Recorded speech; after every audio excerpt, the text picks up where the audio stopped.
ఎందుకు ఎందుకు సీన్ చేస్తున్నావు?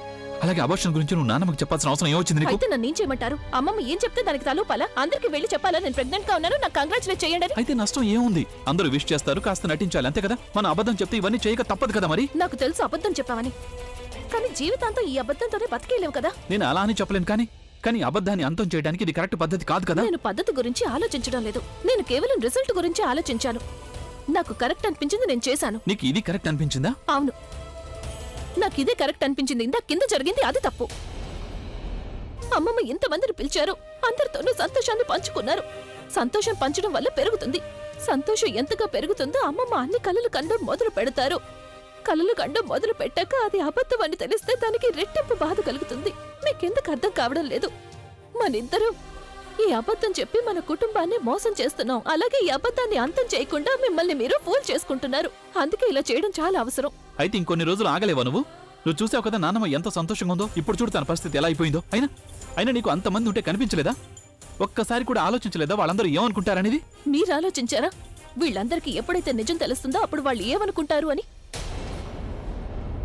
ఇప్పటి గురించి నాకు తెలియదు, కానీ అప్పుడు మాత్రం ఈ ఇంటి పరువు పూర్తిగా పోతుంది. ఇక దానివల్ల అమ్మమ్మ ఆరోగ్యం ఇంకా ఎక్కువ పాడవుతుంది. నువ్వెందుకు అర్థం మీరే చేసుకోవడం? అర్థం చేసుకోవడం లేదు. మనం దేనికోసం వెయిట్ చేశాము? బుల్బుల్ పెళ్లి కోసమేగా. అదైతే ఇప్పుడు జరగడం లేదు కదా. రేపు తను పేరెంట్స్ వచ్చారంటే అప్పుడు, వాళ్ళు వచ్చి నిజం మొత్తం అమ్మమ్మకి చెప్పేశారంటే అప్పుడు, వాళ్ళు వచ్చి వాళ్ళ పద్ధతిలో అమ్మమ్మకి చెప్తారు. అప్పుడు మరిద్దరం ఏమీ చేయలేం. కానీ అబార్షన్ అని ఎందుకు? నీకు తెలుసా ఈ మాట వింటే నాన్నమ్మకి ఎంత బాధ కలుగుతుందో? తనకేమనిపిస్తుందంటే నువ్వు కావాలని తన సంతోషాన్ని దూరం చేసావనిపిస్తుంది. నేను ఇదే కోరుకుంటున్నాను. నేను కోరుకుంటున్నాను అమ్మమ్మకి నేను చెడ్డదాన్ని అని అనిపించాలని. నేను ఆవిడ సంతోషాల్ని, కలల్ని అన్నిటినీ ఆవిడకి దూరం చేశానని. ఆవిడ దృష్టిలో దిగజారితేనే ఆవిడ నన్ను ఇంటి నుంచి గెంటేస్తారు. నేనిప్పుడు చేసిన దానికి కొంచెం కూడా బాధపడ్డం లేదు.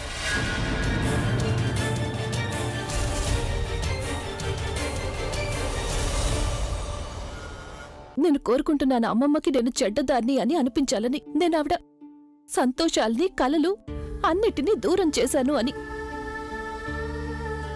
ఆవిడ దృష్టిలో దిగజారితేనే ఆవిడ నన్ను ఇంటి నుంచి గెంటేస్తారు. ఇప్పుడు చేసిన దానికి నేనేమీ బాధపడ్డం లేదు.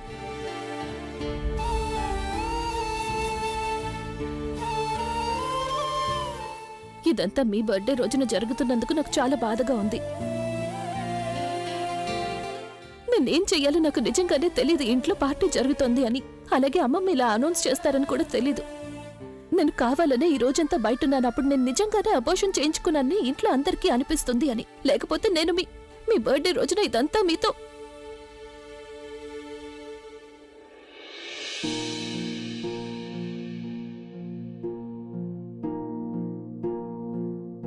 నా మాట మీద నమ్మకం ఉంచండి. అమ్మమ్మకి నిజం తెలియనివ్వండి. దీనివల్ల అమ్మమ్మ బాధ కాస్త తగ్గుతుంది. అలాగే మీ కష్టాలన్నీ కూడా తీరిపోతాయి. నేను ఇంట్లో నుండి వెళ్ళిపోతాను. మీకు మీ ప్రేమ దక్కుతుంది. అమ్మమ్మకి ఆవిడ వారసుడు దక్కుతాడు. So just let me do this please. Please మీరు ఇంకేమీ మాట్లాడకండి. ఎంత ధైర్యం నీకు? నువ్వు ఇక్కడికి ఎందుకు వచ్చావు? నీకు ఒంట్లో బాలేదు కదా. నువ్వు ఇక్కడికి రాకూడదు బుల్బుల్. నువ్వేమన్నావు ముందు నాకు చెప్పు. వీటన్నిటి గురించి నీకు అనవసరం బుల్బుల్. నువ్వు ఇంటికి వెళ్ళు. నేను నీకంతా తర్వాత చెప్తాను. నువ్వు ఇంటికి వెళ్ళు. అక్క నువ్వు ఇప్పుడేమన్నావు నాకు తెలియాలి. అంతవరకు నేను ఎక్కడికి వెళ్ళను. ఈ బుల్బుల్ కూడా ఇప్పుడే రావాలా? తన ముందు ప్రజ్ఞ వీక్ అయిపోతుంది. చూస్తుంటే డ్రామా లెవెల్ని ఇంకాస్త పెంచాల్సి ఉంటుందేమో. ఎందుకు తననెందుకు వెళ్ళమంటున్నావు నువ్వు? అరే తనకు కూడా తెలియాలి కదా తన అక్క ఎంత గొప్పదో అని.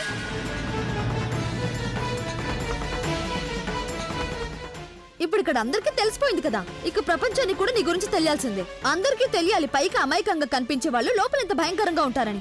అమ్మమ్మ మీరు ఇంకా ఎన్నెన్నని భరిస్తారు? కనీసం మీరు అభిని చూసైనా నేర్చుకోవాలి.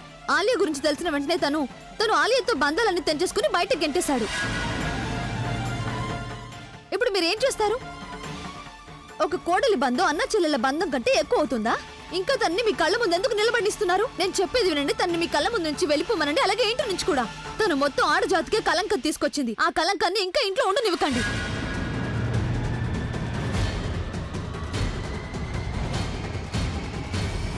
నేను ఒప్పుకుంటాను మీకు తనంటే ఇష్టమని, తను నమ్ముతారని, తనకెంతో ఇంపార్టెన్స్ ఇస్తారని. కానీ ప్రేమ, నమ్మకం, బంధం ఇవన్నీ జీవితం కంటే ఎక్కువ కాదు కదమ్మా. అది కూడా ఒక చిన్న ప్రాణం కంటే. ఆ భగవంతుడు ఆ ప్రాణాన్ని పంపించాడు. ఒకసారి ఆలోచించండి అమ్మమ్మ. భగవంతుడికి వ్యతిరేకంగా వెళ్ళని ఈ ప్రజ్ఞ మీకు వ్యతిరేకంగా వెళ్ళదని అసలు గ్యారంటీ ఏంటో చెప్పండి.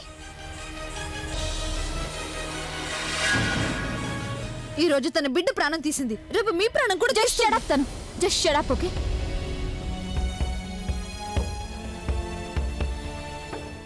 మా అక్క గురించి ఇంకొక మాట మాట్లాడినా ఊరుకోను.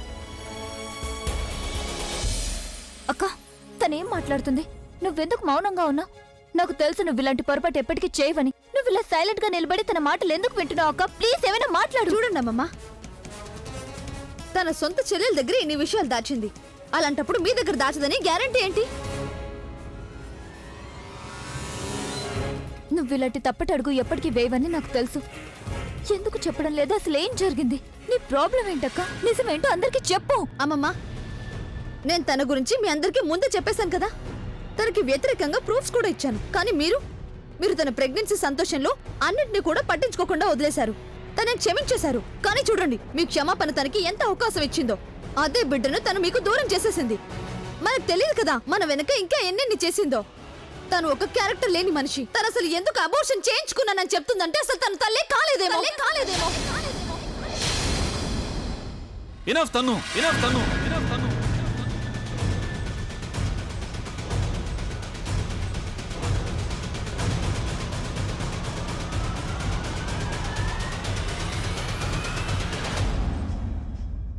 ఇంకొక్క మాట కూడా మాట్లాడకు. ఎందుకు మాట్లాడకూడదు? అభి తను నీకు అలాగే నీకు పుట్టబోయే బిడ్డ కూడా తనేమీ చేయలేదు.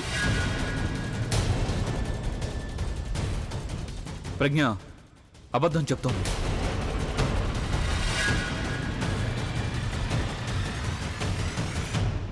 నువ్వేం చెప్పాలనుకుంటున్నావు?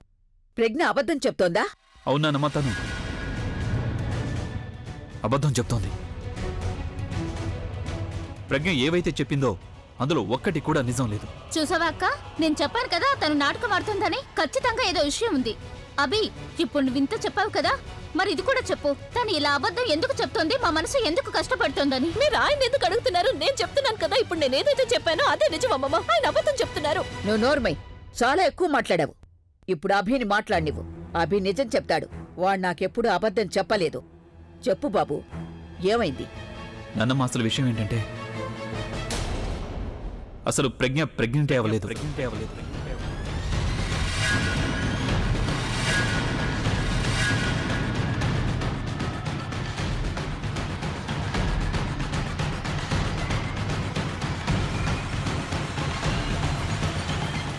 ఒక అబద్ధాన్ని దాచడానికి ఇంకో అబద్ధమా?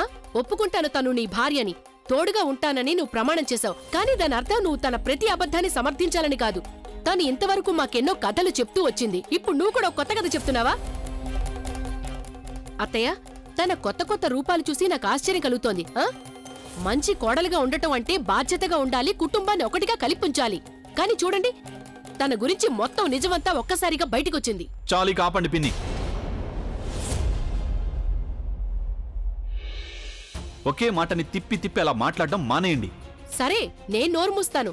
నువ్వే చెప్పు, ఒకవేళ తన ప్రెగ్నెంట్ గా లేదు అంటే మా అందరితో ఎందుకలా ఆటలాడుకుంటుంది? ప్రజ్ఞ ఎవరితోనూ ఎలాంటి ఆటలు ఆడుకోలేదు. ఎందుకంటే తను తన భార్య ప్రజ్ఞ మనసుని ఎప్పటికీ బాధ పెట్టలేడు. తను తన భార్యను ప్రేమించడం మొదలుపెట్టాడు, కానీ అది నీకు కనిపించట్లేదు. ఎందుకంటే నీ కళ్ళకి గంతలు కట్టున్నాయి, తన ప్రేమ గంతలు. నీ అనవసరమైన మాటలు కట్టుపెట్టు. ఎందుకంటే నీ అబద్ధపు ఆలోచనలు నేను అభిని పెళ్లి చేసుకోకుండా ఎప్పటికీ ఆపలేవు. అలాగే గుడ్డివాడివి నువ్వైపోయావు. అందుకే నీకు మా ఇద్దరు ప్రేమ కనిపించడం లేదు. నేను అభిని ఎంతగా ప్రేమిస్తున్నానో అభి కూడా నన్ను అంతగానే ప్రేమిస్తున్నాడు. అండర్స్టాండ్? నేను చెప్పాల్సింది ఇంకా పూర్తి కాలేదు. వదులు నన్ను. I said leave me.